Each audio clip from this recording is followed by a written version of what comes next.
This is a dramatization. No specific individual is depicted. Corruption. It's a word you hear a lot, but rarely do you see how it really works behind closed doors. Today, I'm taking you deep inside a story that's been whispered about in government hallways for years. Imagine this: a former Undersecretary of the Department of Public Works and Highways, someone who once held the public's trust, now standing at the center of a shadowy transaction. The setting? A quiet office, away from prying eyes. The air is thick with tension.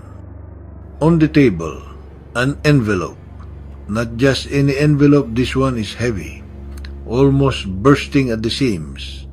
Inside, stacks of cash, money meant for public roads, money meant for bridges, money meant for schools.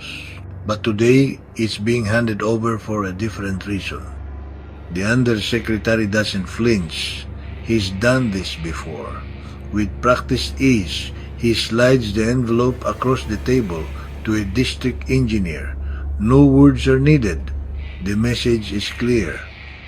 This is the price for smooth approvals. This is the price for contracts awarded. This is the price for projects that may never be finished or even started. The district engineer glances at the envelope, then at the Undersecretary. There's a silent agreement here.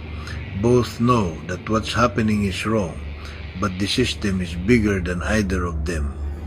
Corruption isn't just a single act, it's a network. Thieves' kawatan na Pinoy, a chain that reaches from the highest offices down to the smallest projects. And while this scene might seem like a movie, it's all too real. A classroom that doesn't get built, a bridge that remains unsafe, a community left behind. But here's the thing, exposing these shadows is the first step to breaking the chain. The more we know, the harder it is for corruption to hide. So let's keep asking questions. Let's keep shining a light, because the future of the Philippines depends on it.